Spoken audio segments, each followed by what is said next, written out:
बहनों और भाइयों नमस्ते। दोस्तों, आज बात करेंगे अमरावती में दिवालिया व्यापारी की, जिसके पास उल्लासनगर के भी 5 से 10 करोड़ रुपए बताए जा रहे हैं। दोस्तों, कोरोना के बाद बुराई हमारा पीछा नहीं छोड़ रही है। रावण की तरह बुराई हमारे पीछे लगी हुई है। न सिर्फ इस देश में, पूरी दुनिया में मंदी है। काफी परेशानियों का सामना है। आने वाले दिन किसी के लिए अच्छे नहीं होंगे। युवा हो, वृद्ध हो, जवान हो, वह बातें मैं आपको बाद में बताऊंगा। पहले हम बात करेंगे अमरावती की। दोस्तों, अमरावती यहाँ के लोगों को मालूम है।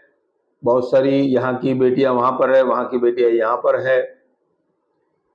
अमरावती बडनेरा का एक हिस्सा है, जिस तरह से कल्याण का हम लोग एक हिस्सा है।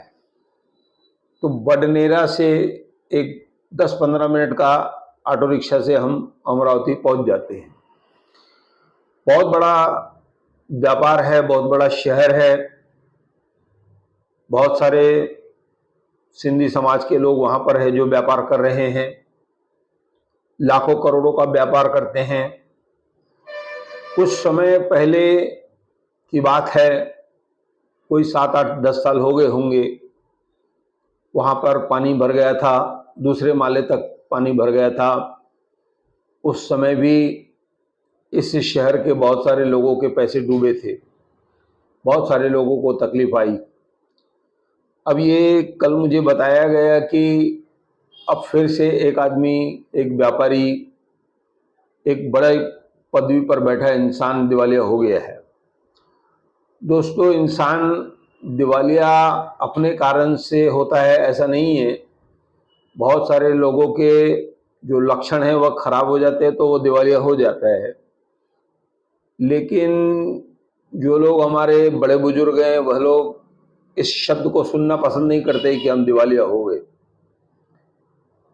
तो ये दिवालिया शब्द जो है बड़ा काफी दुखदाई है। तो ये भी एक बहुत बड़ी पार्टी है, तो वो दिवालिया हो गई है, उसका असर सीधा सीधा हमारे शहर पर भी पड़ेगा।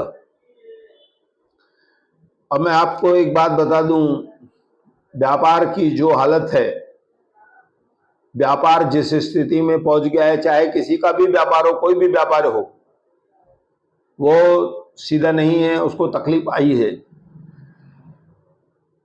बहुत सारे लोग दीपावली के बाद दुकानें खाली कर देंगे।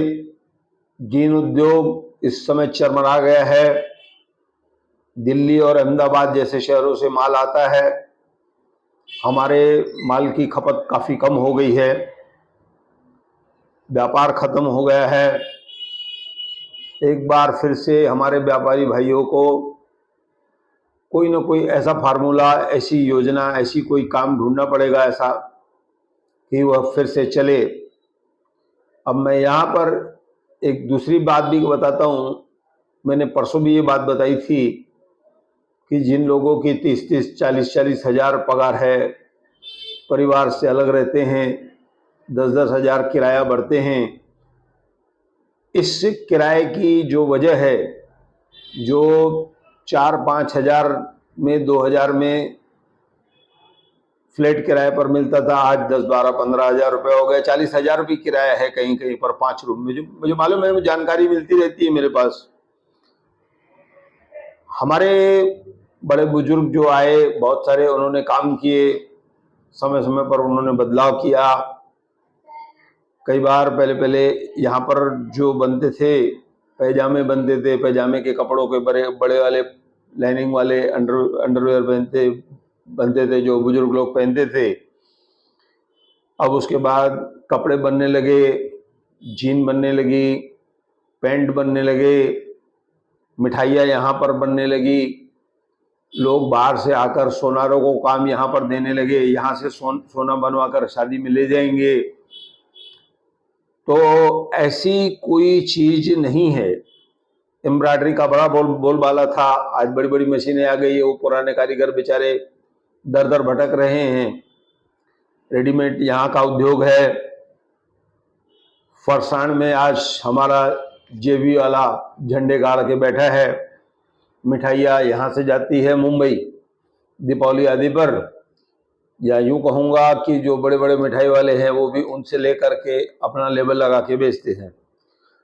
बात वो अलग हो गई, लेकिन मैं युवाओं से कहूँगा कि भैया जो नौकरी आप कर रहे हो ना 30,000, 40,000, 50,000 की, और एक दुकान में आप लोग 10-15 लोग काम कर रहे हो, तो आप अब गनीमत समझो कि उस दुकान में 5 लोग मुश्किल से काम करेंगे। बहुत सारी दुकानें में, जैसे मैंने उस दिन भी बताया कि हर साल किराया 10% बढ़ाना है, हर साल दलाली देनी है, वो सब दिन भी लद जाएंगे। अब हमारा महीना जो है वो सुखद निकले, ऐसी हमको व्यवस्था करनी है। मैं एक बार फिर आपको बताता हूँ कि अमरावती में एक व्यापारी दिवालिया हो गया है, जिसका असर उल्लासनगर पर भी पड़ेगा। अब यहाँ पर दीपावली के बाद क्या होता है, ये बात की बात होगी तब हम बताएंगे। ऐसा कहकर मैं धन्यवाद कहता हूँ।